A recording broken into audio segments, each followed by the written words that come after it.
भुवनेश्वर आमर बड़ दीदी आमको तो सबुदिन देखुं दीदी को देखुं सबुदिन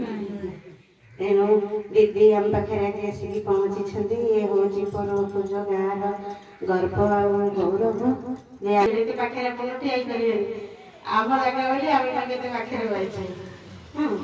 राजयोगिनी तपस्विनी प्रेमी गंगा ममता की माँ से माँ जे कि जड़ मंदिर रे जाई मुंडिया मारुचे कि हमको से किसी लाभ मिलुनी दृष्टि आपण पड़े दैवी दृष्टि दीदी आज आम समस्ते दृष्टि नवा तेणु दीदी आमर एत बड़ महान हस्ती को आम पाखे पाइछे तेणु स्वागत करवा समस्त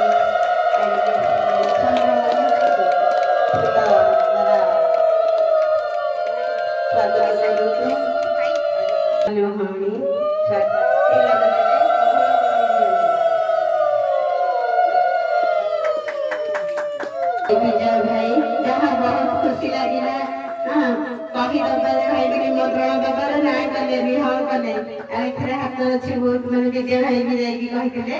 खुशी खुशी कहले हाँ हाँ हम आश्रम देवी से बहुत बढ़िया